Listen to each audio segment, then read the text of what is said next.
I think the important thing to understand is that there's a lot of strategies, there's a lot of things to put in place, and it can be a bit overwhelming. So I think the important thing is that you need, as Steve has mentioned, you need to have an advisor that emanates with goals first, and that's the first and foremost important part of any wealth plan or any wealth management, any protection strategy in place.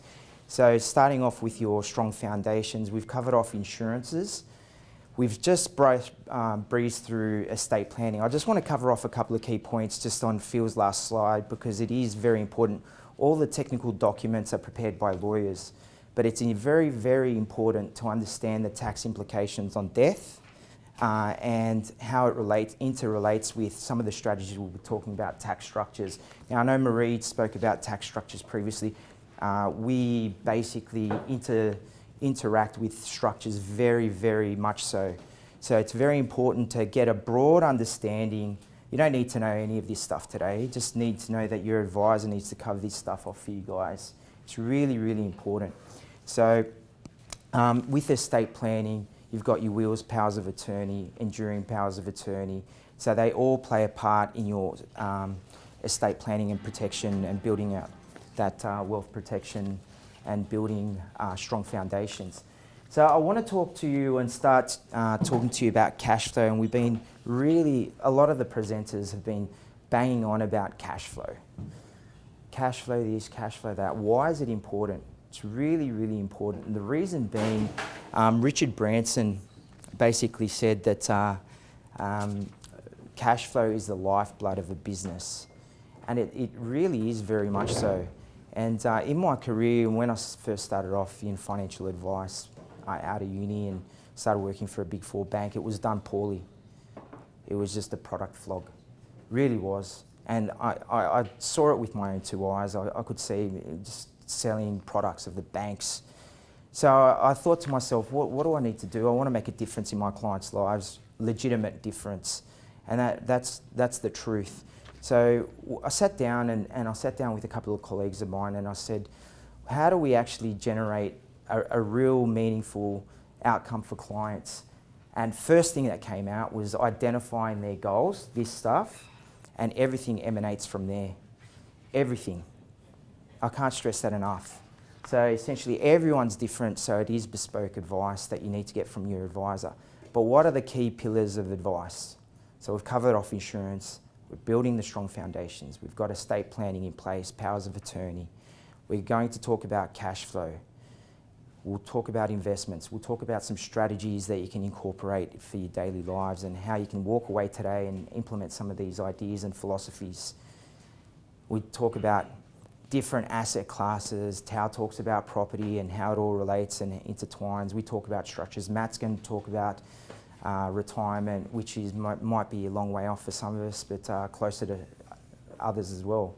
So cash flow and wealth management, portfolio construction, anything is about bringing the future into the present so you can do something about it now. It's very important. So the pillars I identified when I was early on in my career, I identified that we do cash flow, it was done poorly, how do we do it? I don't get a lot of buy-in. It's difficult. How do you extract the data? I don't want to be spending my time on menial tasks.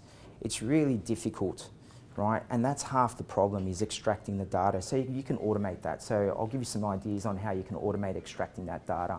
So you don't spend, so you're making your hourly rate, whatever it was, that was on the first day, that was discussed, $1,500 or whatever it is, or more or less, whatever it is. So you don't spend your time putting the data in. It is manual, and you're gonna not like doing that. But once we get through that, and you get your mindset right in cash flow, you will understand that it is most probably at this stage of your careers the most important thing that is brushed over by a lot of advisors. And if you don't spend the time managing it and having a clear structure that will build you for success, you won't be able to pay off your debt. You won't be able to build an investment portfolio. You won't be able to build a superannuation fund. That's really critical. The other important pillars are estate planning and investments. So having the right assets, being in the right structure and things like that. So like I mentioned, cash flow enables you to prioritise your goals and objectives. It identifies unnecessary discretionary spending. So your advisor, our view, Matt, myself and Phil's view is basically we're not here to tell you how to spend your money. If you want to buy a car, buy a car. Just plan for it. If you want to go on holidays, go on holidays. It's just a theory and a philosophy on how to do it. It provides you peace of mind that you fund strategies whilst maintaining current lifestyle and family objectives. Very important because it allows you to find out your net cash flow. We'll do the cash flow equation. It's very simple, but I'll walk you through and you can replace and interlink it however you like. But here is a graph that explains what generally happens with typical people. So maybe not so much when you come out of study and your income might be exponential, but let's just take income is a constant and it sits on the x-axis and expenses or spending sits on the y-axis. So what happens is this is the journey that most people go through. It's mindset. So essentially what happens is your income stays constant. Oh, the bills are coming in. Oh, my PAYG, my BAS is due. I need to do something about that.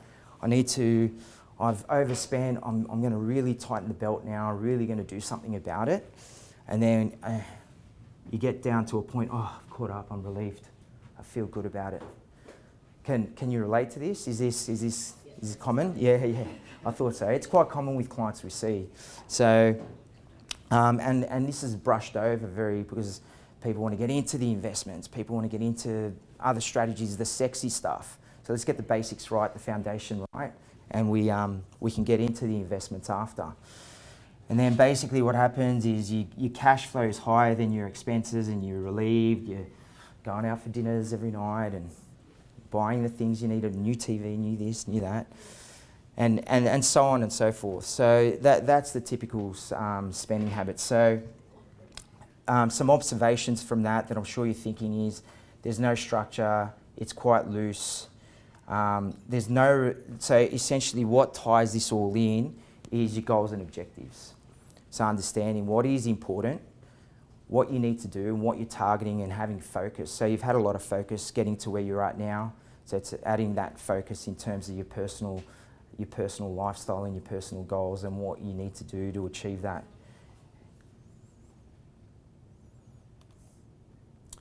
So the cash flow equation, very simple equation, income minus expenses equals net cash flow. So you can substitute any variable there and you can get a different outcome.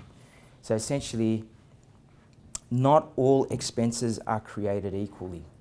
So we'll get into deductible and non-deductible debt. I'm sure you're all very aware of it, but I'll cover it off. So if you want me to spend a bit more time on that, we can.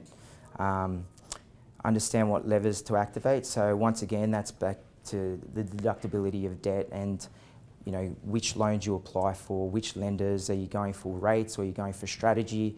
Are you building a share portfolio or are you building a property portfolio? Are you buying rooms or are you leasing or what are you doing? So it really comes down back to your goals and understanding you've got personal goals and business goals and having your advisor across that, because in advice, it's a lot of forward planning. So we're not looking back retrospectively. Most of the time we're looking, and we're not future predictors or anything like that. We don't have a crystal ball. But what we can do is we can bring everything to the now and plan for it. So essentially we're planning out and building out a cash flow, building out an investment strategy that's prudent and tested. We're building out things. So essentially this is what we're trying to do. And cash flow is actually a valuation metric used by financial analysts. We've been told that by the business coaches on day one, on Friday. So your net profit, your EBIT, or whatever valuation metric or any profit measure you want to do, you can use a discounted cash flow model, whatever it is, it all comes from profit and cash. So essentially, if you apply that, so it's used by investment banks, by analysts, everywhere for valuation. If you apply that theory to your own personal circumstances, you can realise how powerful it can be and really give you the life that you want to live. And so if you want to go to overseas and practice overseas and have kind of your practice operating for you, you've set that up, You've got your passive investments generating an income stream, and you can practice the medicine you desire to practice, or whatever your goals and objectives that's particular to you. So, the dreaded budget.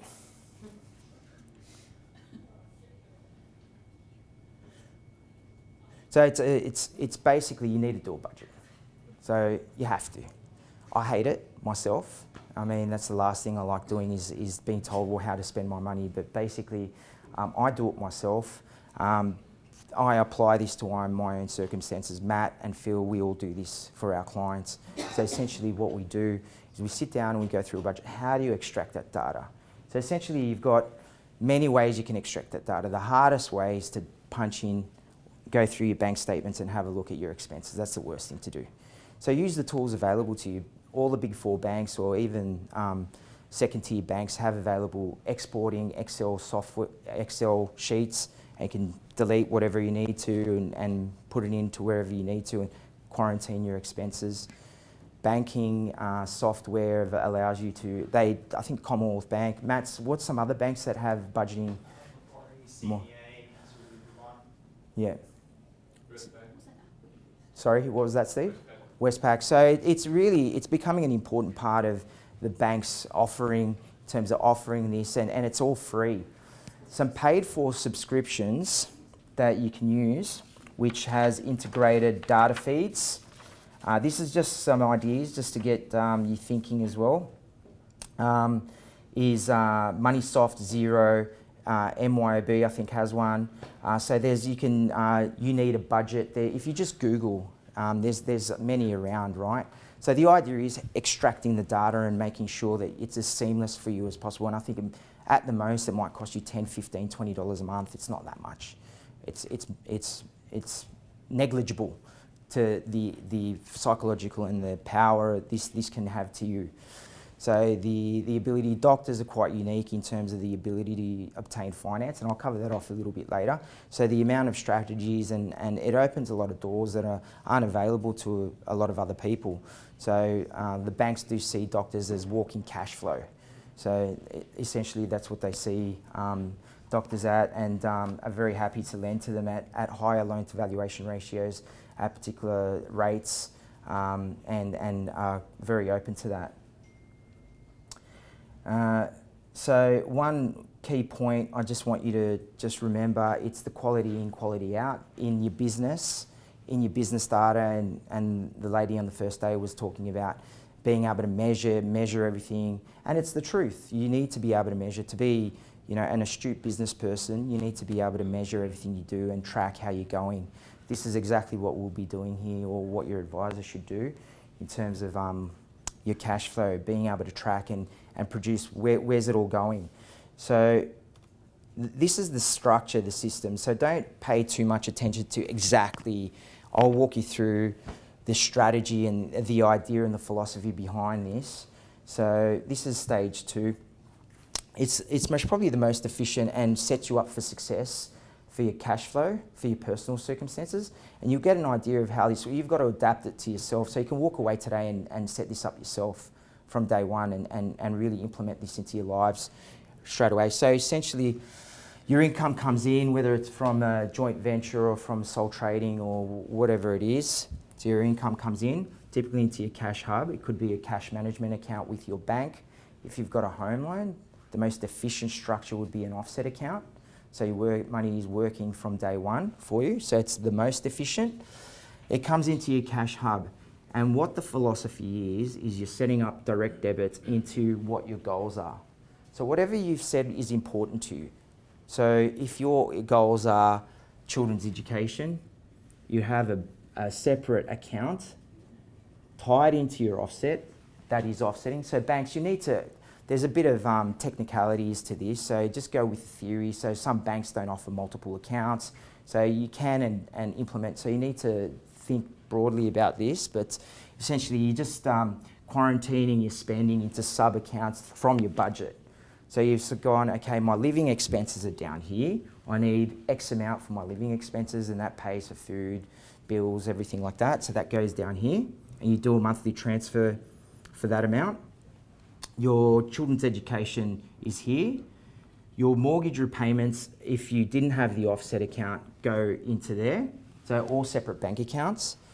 Your retirement plan, so everyone should have one, or whether or not that's a wealth accumulation plan, we call it a wealth accumulation plan. But basically you're building money for your children's education, your retirement, but we're quarantining it in this example.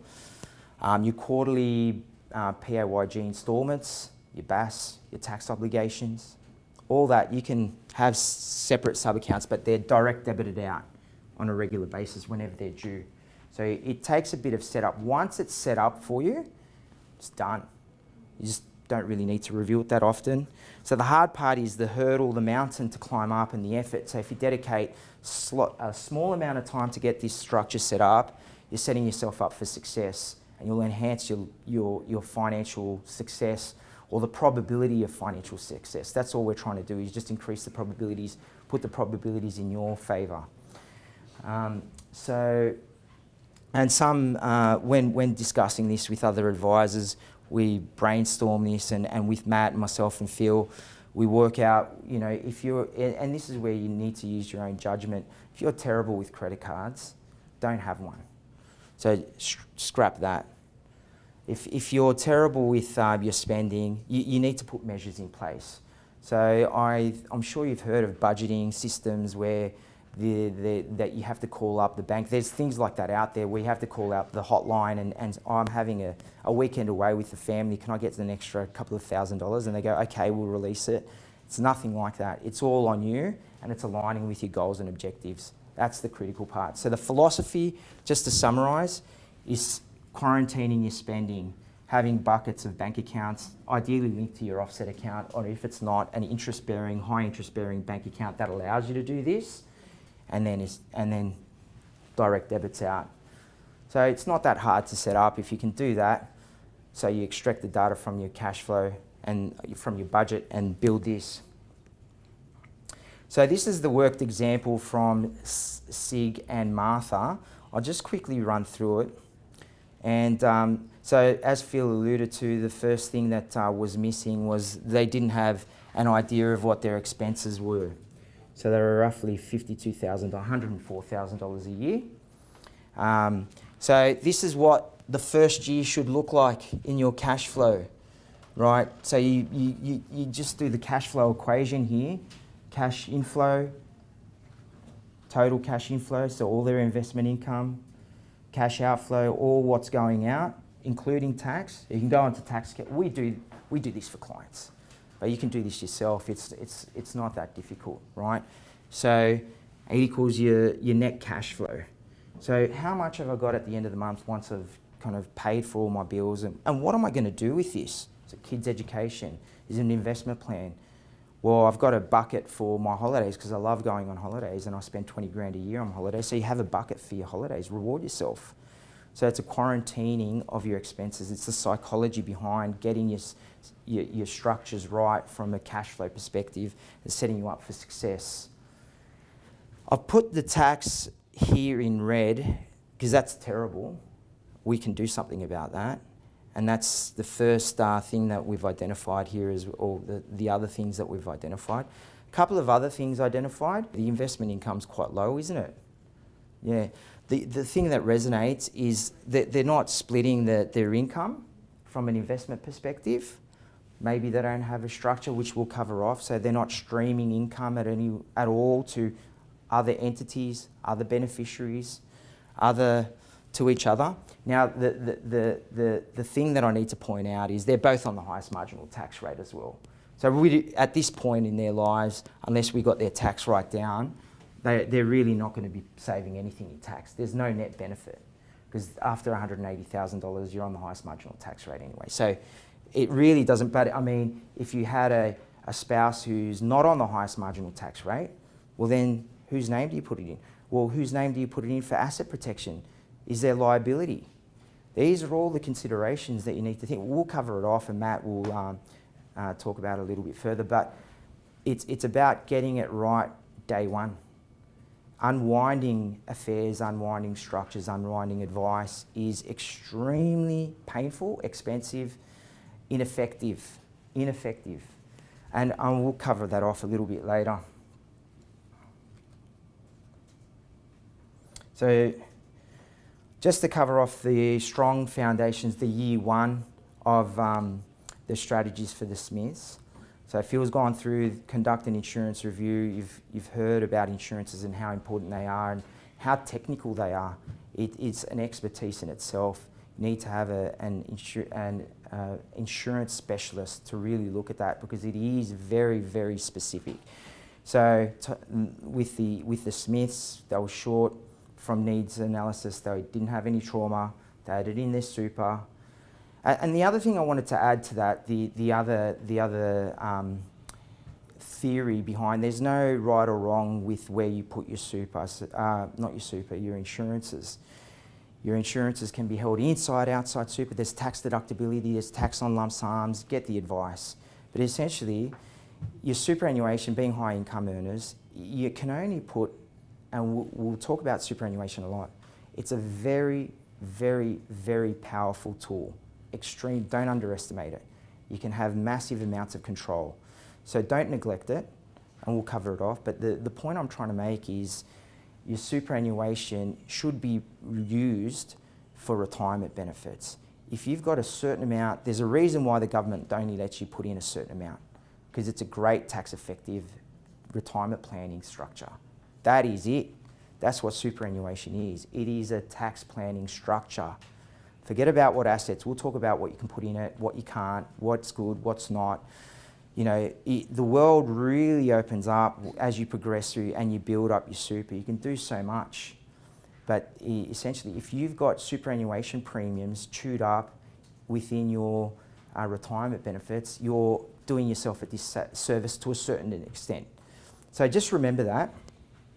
Wills, powers of attorney, binding death nominations are very important for the Smiths. Does anyone have any questions at this particular point? No? Complete a budget, get your living expenses done, establish a cash flow structure. And we identified that they had $303,000 surplus cash flow. Now, if you extrapolate that out and use the power of compound, you'll be able to identify what kind of numbers you can produce from a debt reduction, a wealth creation with some reasonable returns without taking out too much risk, what you can get to in these circumstances. The power's in your hands, really.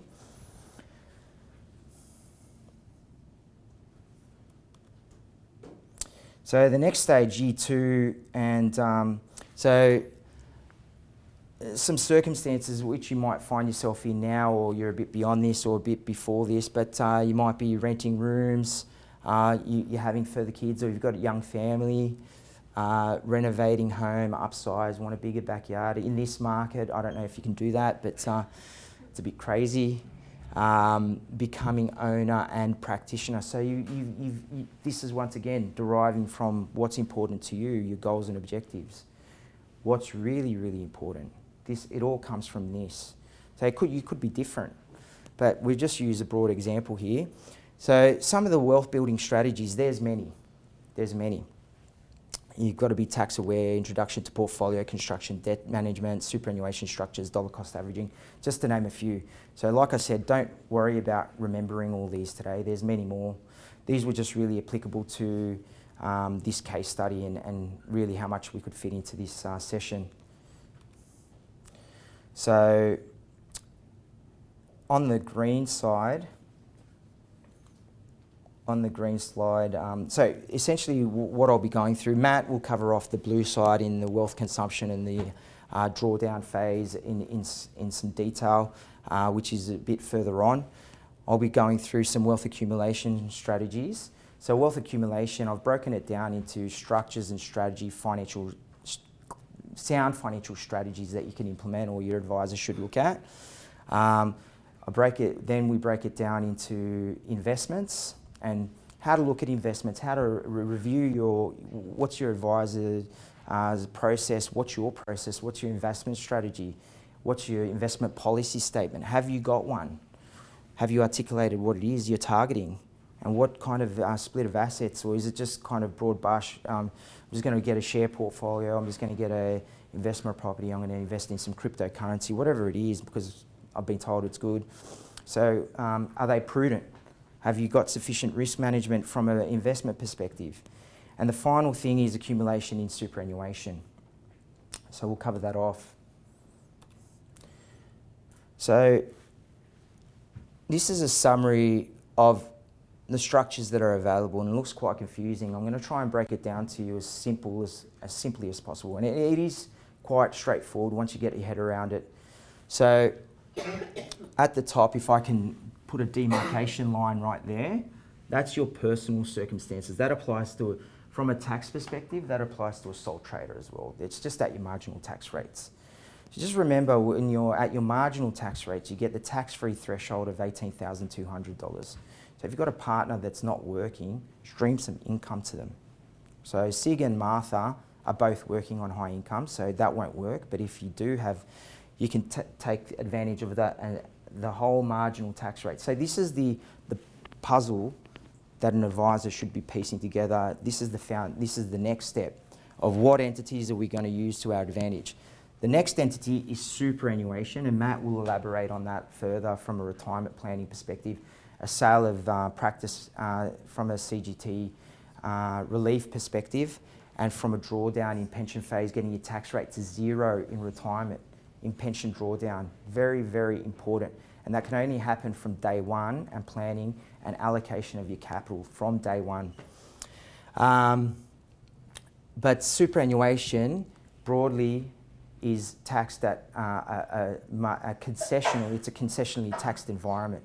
So you've got your personal environment, marginal tax rates. We step over here. We're now in super world, and you've got concessionally taxed. It's called concessionally taxed, and you'll hear that in superannuation a lot, because it is concessionally taxed when you compare it to a 47% tax rate. You're paying 15% in super. Simple as that. That's all earnings, all rental income from your rooms, all dividends from shares, all cryptocurrency returns, whatever you've got in there is taxed at 15% broadly. Don't get too caught up on the detail. There is a little bit of detail that sits under that, but just understand that it's a 15% tax rate. If you earn over $250,000, there's Division 293, which I'm sure you're aware of. Have you guys been slugged with 293s or no? If you have, you'll be soon finding out about that. So 30% on anything above 250k income fits under the concessional contribution. So we're aiming for a total asset base at the minimum per partner, per spouse of $1.6 million this financial year, and it's indexed the next year to 1.7. Matt will cover off why we're targeting that. But the important thing is that allocation of surplus cash flow to target that. Then we go down here to trust structures. So just to simplify, so one line here, personal, one line here, superannuation, and one line here, company and trust structures. So trust is essentially a flow-through entity. That's it. It just flows through the trust. There's no tax rate in a trust. It flows through to the beneficiaries. So you can have yourself as a beneficiary, marginal tax rates. You can have a company as a beneficiary. This is all Marie explained. I just thought I'd explain it slightly different and just break it down. You have a corporate beneficiary, it's 30%. Or you have children beneficiaries if they're 18 or under, depending on their tax rate, or non-working spouses, it's back at the marginal tax rates. That's pretty much it, very simply. But I just want to give you some context about how it all works. Your advisor is piecing the puzzle together with you in consultation, going, what's your plans for the next 5 years, and what do you want to be doing, and do you want to buy a practice or not? Should you be buying it in a trust? Is there land tax issues? Is there some SF? Is there land tax issues? Is there stamp duty implications for transferring assets around? Because what generally happens, and through our experience, is that unwinding an acquisition of a property in the wrong entity is very difficult and expensive. There's CGT implications, there's stamp duty implications, depending on which state you're buying in, because it's all state-based jurisdictions. There's a lot of implications. There's penalties for breaching the sole purpose test in superannuation. But this is where your advisor will give you the advice. Just be aware that consult someone before you put assets somewhere.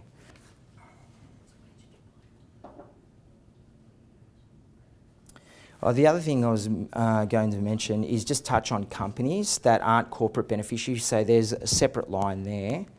So there's listed companies, BHP, Westpac, you name it, or anything on the stock exchange is a listed company. And part of that company, or even your business, when you become a proprietary limited or you run through a trust, or if you're running through that structure, potentially, depending on your accountant's advice. But what I'm trying to say is that you retain earnings, how good your business is, and this ties into the valuation metric later on how you look at assets and what you're doing to put the right assets into your personal circumstances. Retained earnings are taxed at anywhere, depending on how much you're turning over. Let's just say a listed company, it's 30%. And then if they pay you a dividend, that's just a share of the profits because you part own that company. Just like your own private practice, it's exactly the same. It's just a listed company, there's many shareholders. You might be the only shareholder of your company. So essentially, a dividend is paid to you. So instead of getting taxed again at 47% or whatever tax rate, you get a franking credit. That's essentially a refund of the 30%, so there's no double taxation. That's an imputation credit, you might have heard that. A franking credit, that's essentially what it is. So being across that can be quite powerful. Matt will talk about that a little bit later on in retirement phase and really increases your income. So things like that to look at, your advisor should be looking at. I'll touch on debt management and just give you some handy hints and tips on what you should look at. And like I said before, debt management and debt, not all debt is created equally. That's deductible and non-deductible debt, or the cheesy way is bad debt, good debt. You've heard that. So tax deductible and non-deductible. I'll go through an example on that and how that works.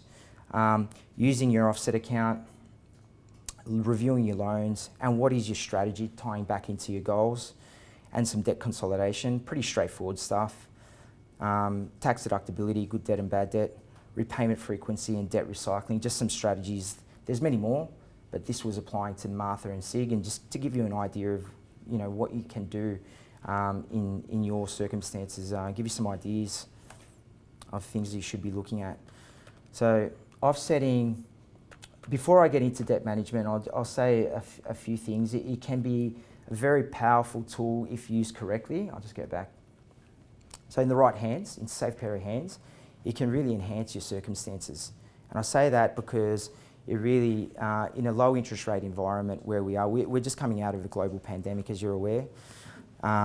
With interest rates as a measure from the RBA, the central banks, there's been a global synchronised reduction in monetary policy across the world to get people back in and get the economy stimulated again. So the rates are low, is the message. So when we go through asset classes, and the flip side is on the loan side as well, the rates are extremely low at the moment. So you've got to cater your strategies to the current macro environment that's present at the moment.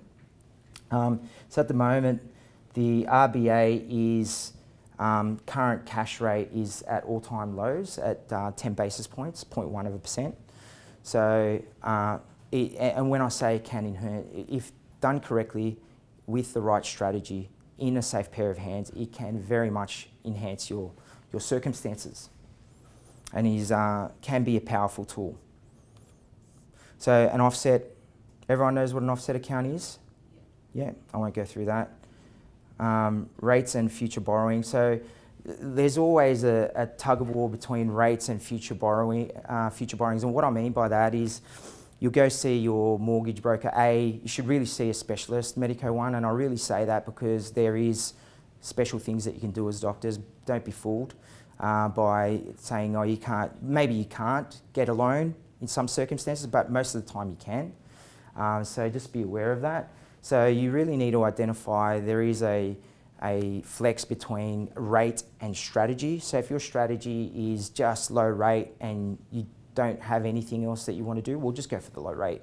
But if your strategy is to go and get an equity release on property for a business loan, or investing in more property, investing in an equity portfolio, investing in other things, or refinancing for whatever reason, you need to be with a bank that's going to work with you and has policy, and the policies are always changing.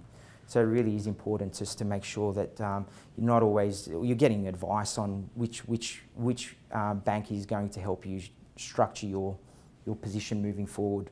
So, and it's not always the bank that you bank with. So I think quite often you get a lot of people that go to their bank manager and they've got a good relationship with them, and they essentially can only offer the products that's under their suite.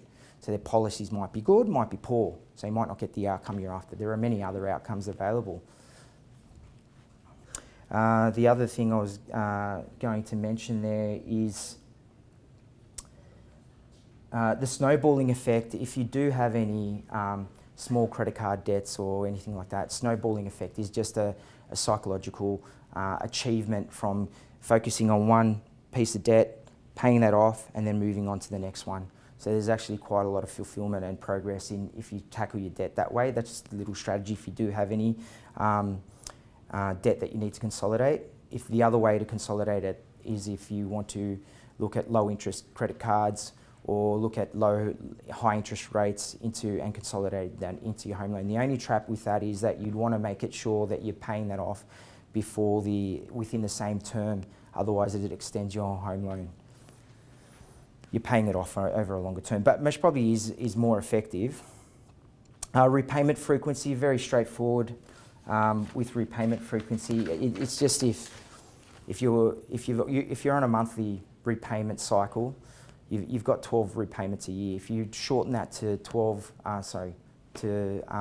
26 weeks, or there's 28 days in a month, you get an extra 2 or 3 days depending on which month it is. So you're just making more payments a year. So essentially, what that means is you pretty much get a month back every year in repay. You can shave 2 to 3 years off your loan and save a lot of money on interest, depending on the interest rates that you're on and over time. So here, Sig and Martha saving $136,000 just from the case study, just increasing the frequency of their repayments. Good debt and bad debt, or tax deductibility of debt.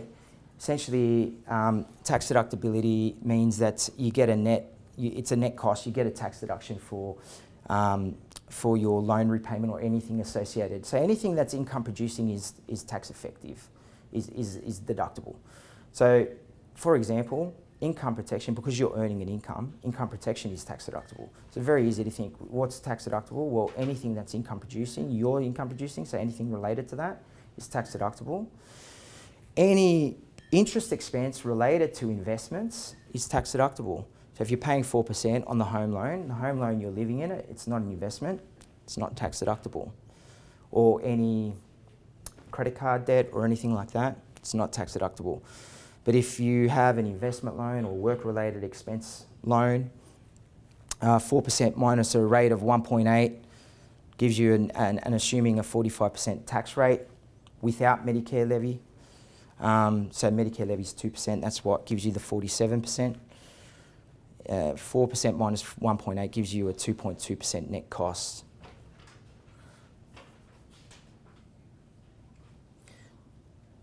So it's important when you do start looking at investment loans or any kind of loans within any structure, or taking out a home loan or anything like that, that you're looking at a potential rate rise. Now, I'll add to that just a macro piece in terms of the governor of the RBA, Philip Lowe, has said interest rates aren't going up for another 3 years. That's what he's saying now.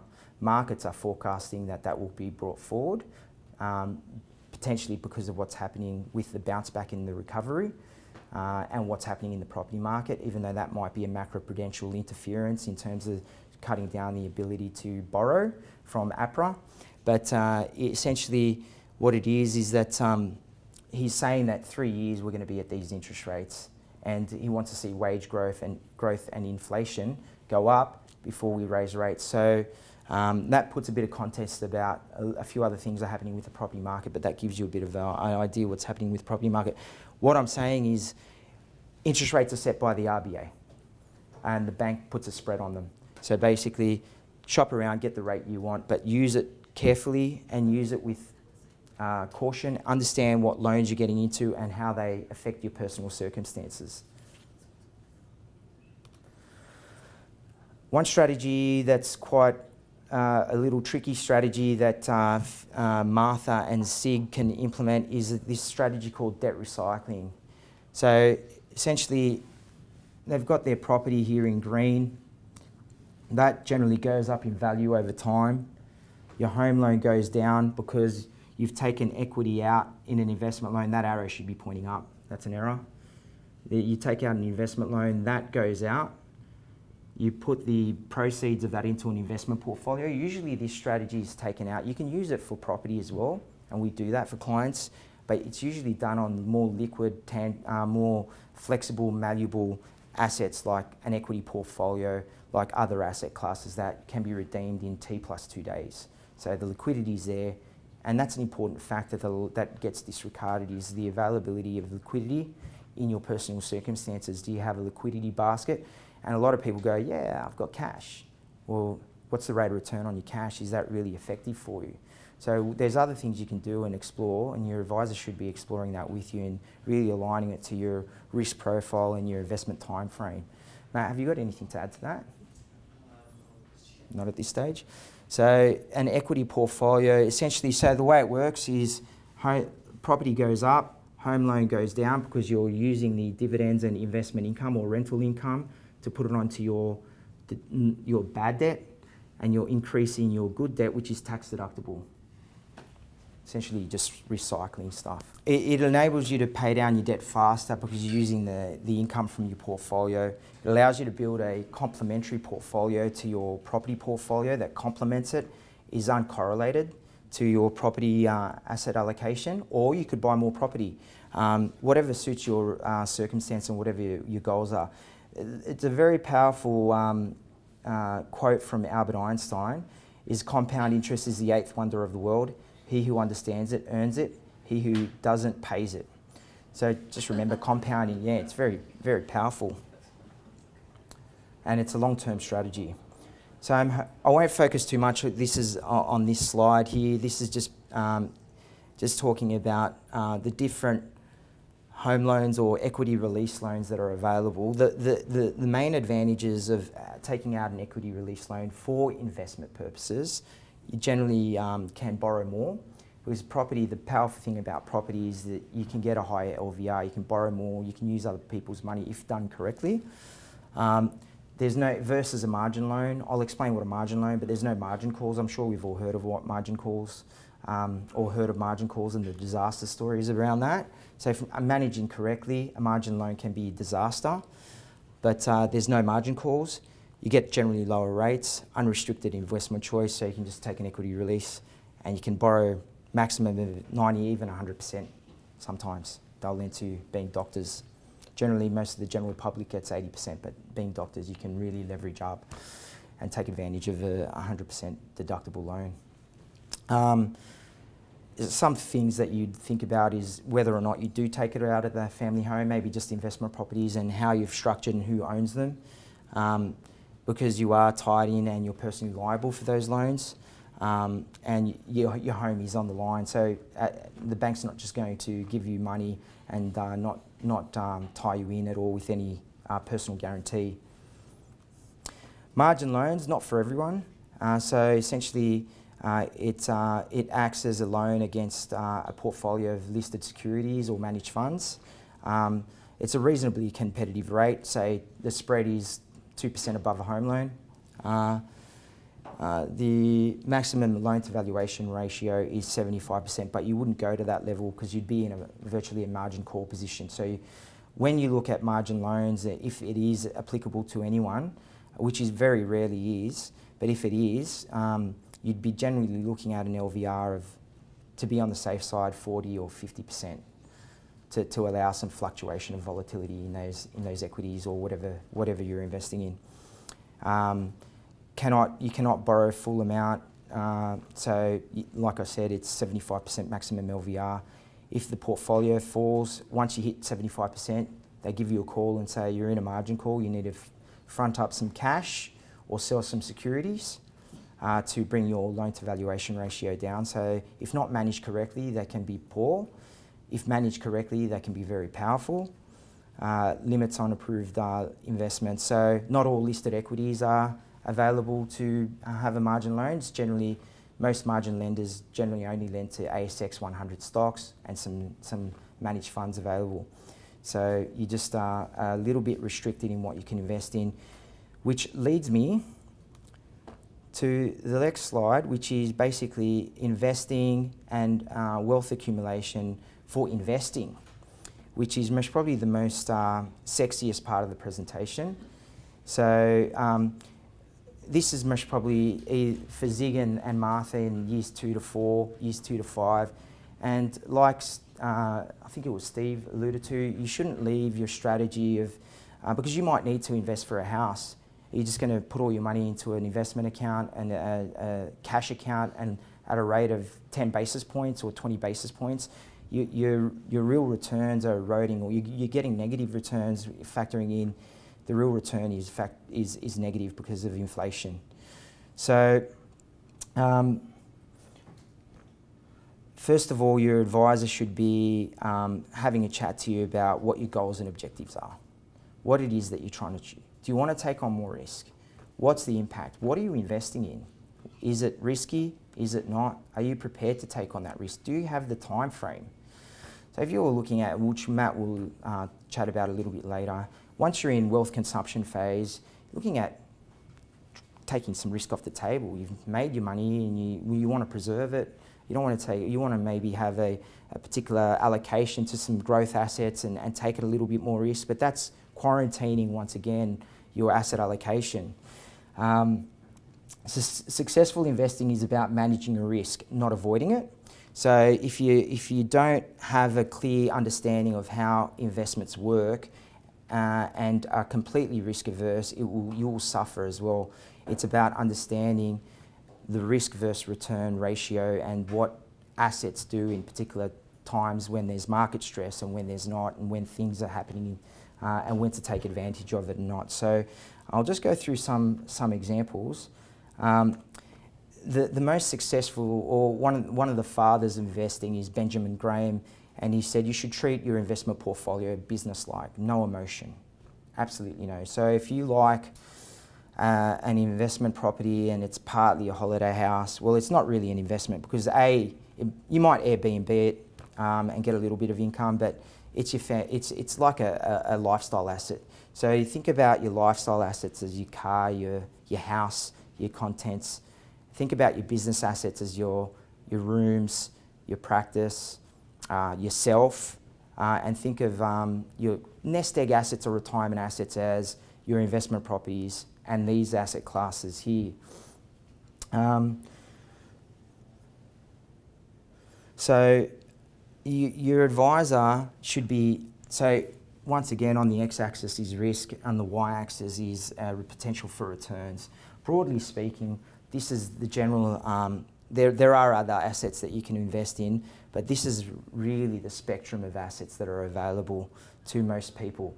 Yes, there are alternative assets like gold, silver, artwork, cryptocurrency, which is the hot topic at the moment, but that sits most probably the reason why people invest in those alternatives from a portfolio construction perspective is to diversify risk away from other asset classes when things are under stress.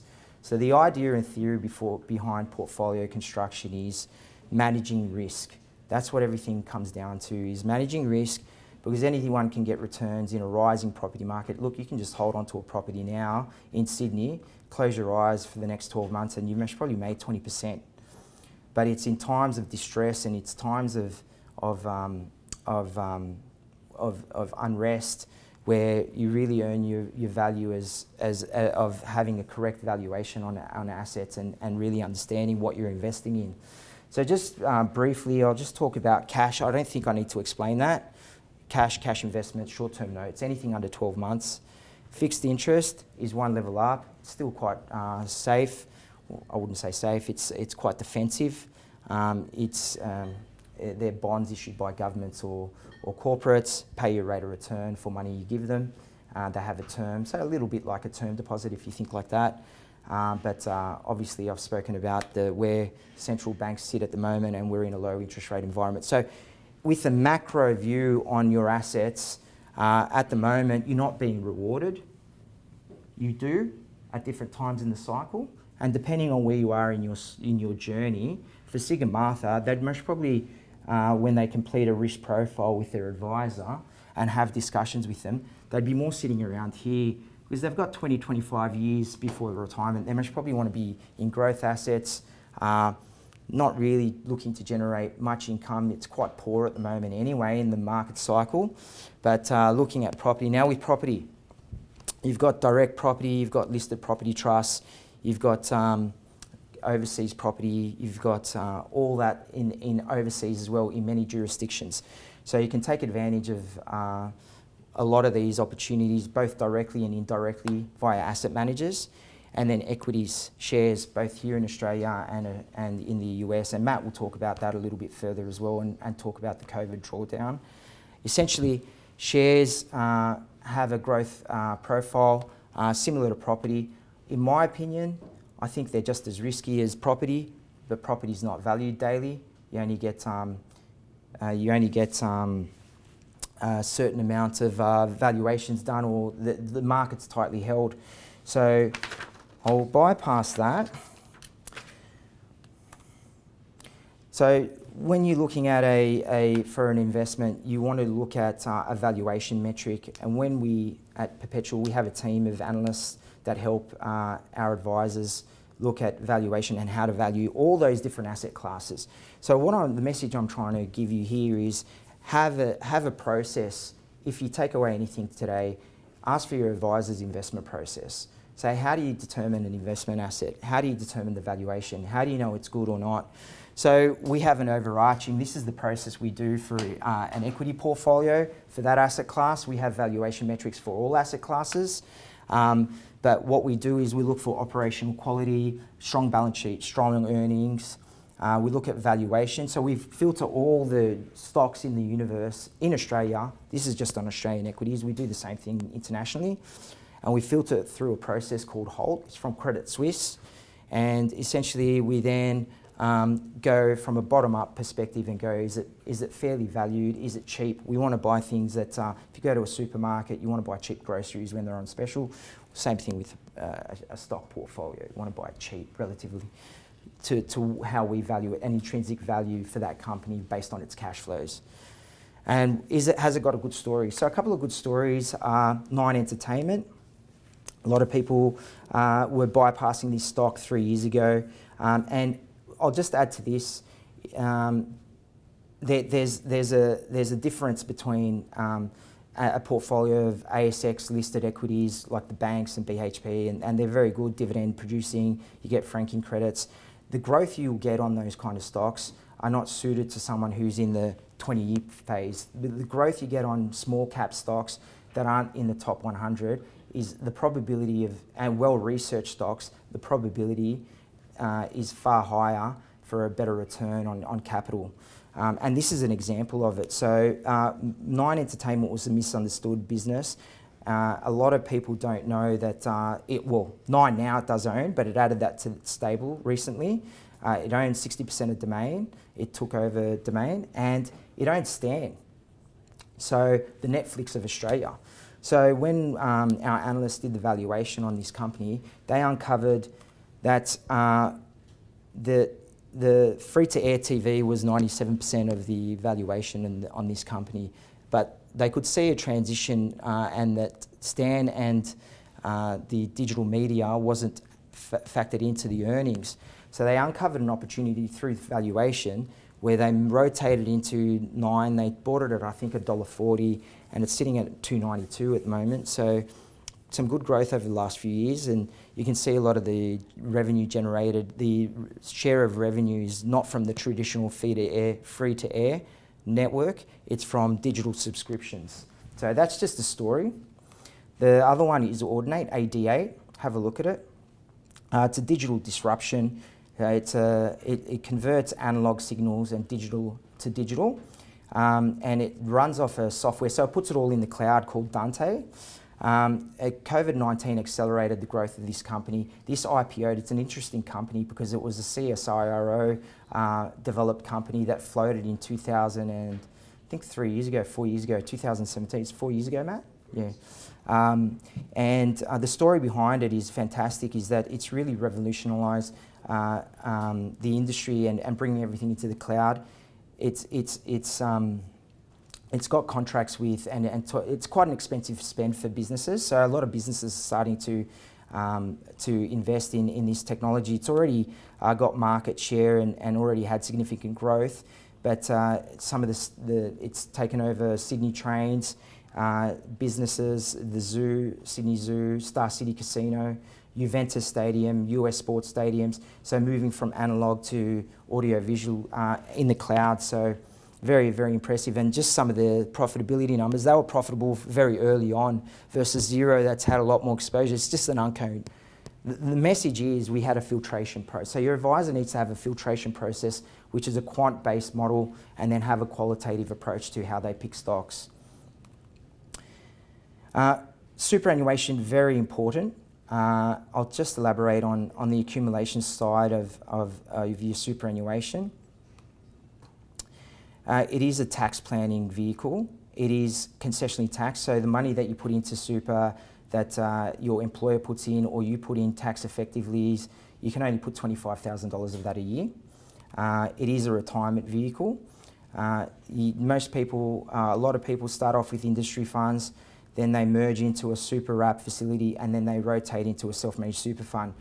Industry super funds are very basic, and they're basic for a reason. You can't do much with them. They don't give you a lot of control. They're quite structured in their approach to assets. You don't, so a lot of listed, illiquid assets, they do get a reasonable rate of return, but they give you no flexibility in anything you do. A super wrap facility runs out of a cash account, and you can have flexibility in running your contributions, your strategies with your advisor. A self-managed super fund is where I'm going to focus a lot of the attention on, because it really is applicable to you guys and where you want to strive to potentially. It gives you flexibility to buy property, business real property, your rooms, and lease them off yourself, because there are exemptions available to you. More control as you move this way, and that gives you a lot more flexibility. So self-managed super funds, I'll just cover off the people that don't have a self-managed super fund and aspire to have one. You do need a larger balance, because it is independently audited and taxed. You've got your accountant doing the taxation and compliance work on that. It is slightly more work from a compliance perspective, but you can automate a lot of that stuff. You can get data feeds in through. You can really streamline that service so that you're really doing the minimal, and your accountant is quite effective in that side of things. But what you can do, you can have 4 members in there. You can choose many different assets. So you can start buying collectibles, artwork, cryptocurrency, direct equities, your rooms. You can buy investment properties in there. You can borrow. You can buy units in a unit trust that's ungeared and go into JV. There's so many strategies. I won't even, just know that you can do a lot in there, and it might meet a lot of your circumstances. So also it can be a lot of compliance.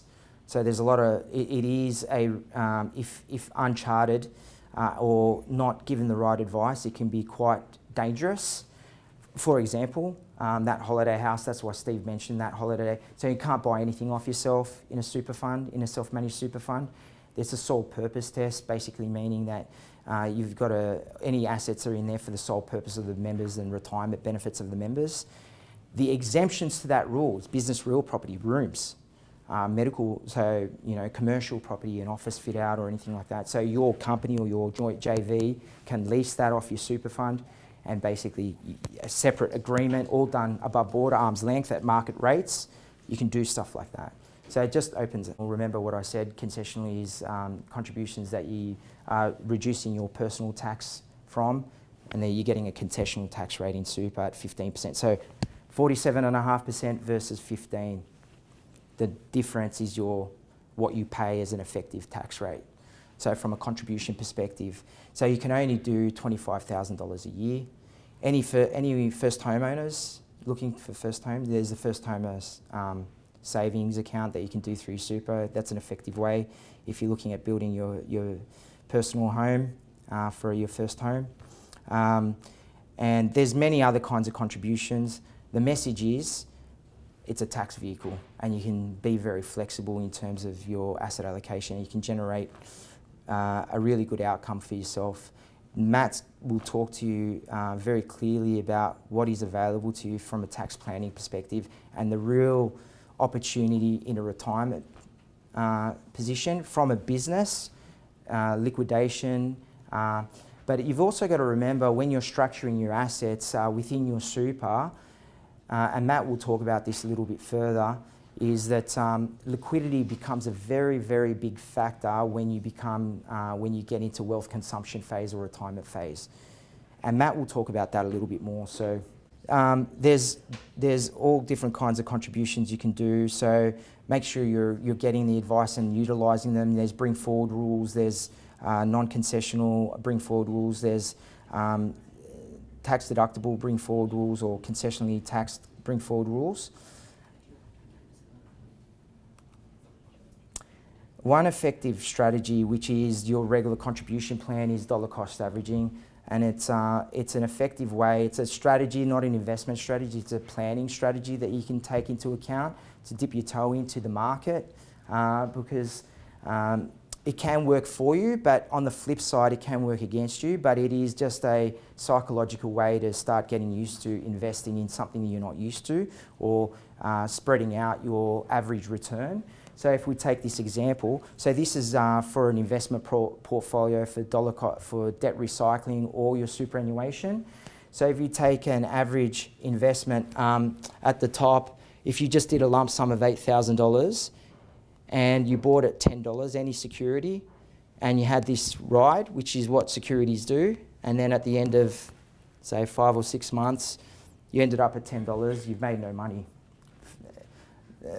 Let's assume there's no dividends. If you dollar cost average and you did $1,000 a month over 8 months, so it's 8 months, and you bought at different unit prices, your actual return is 4.07.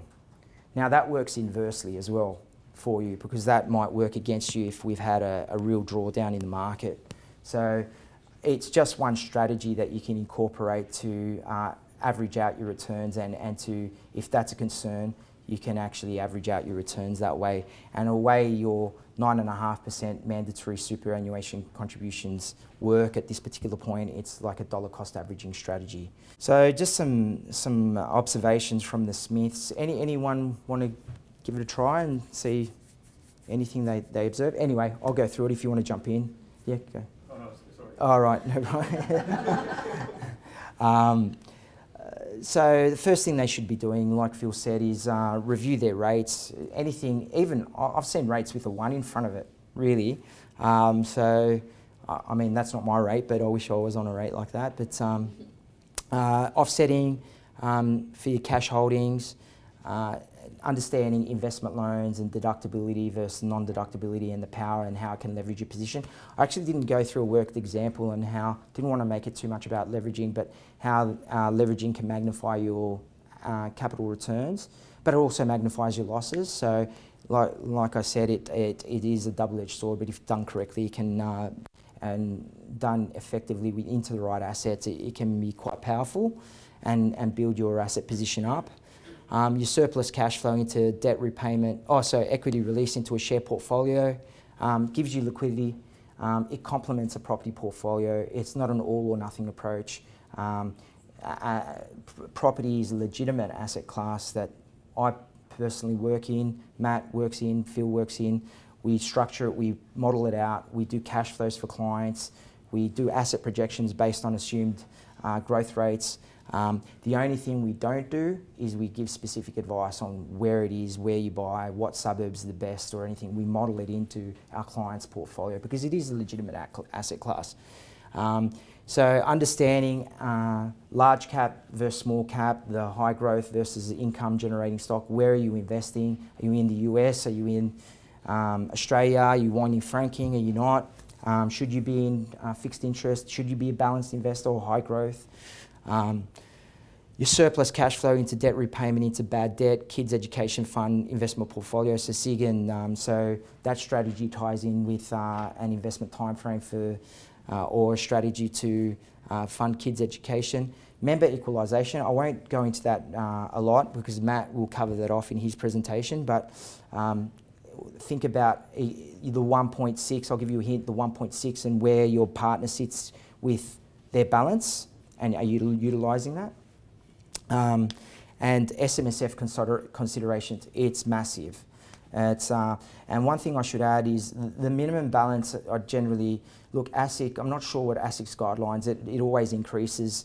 Do you know what ASIC's guidelines are in terms of the minimum balance at this stage, guys?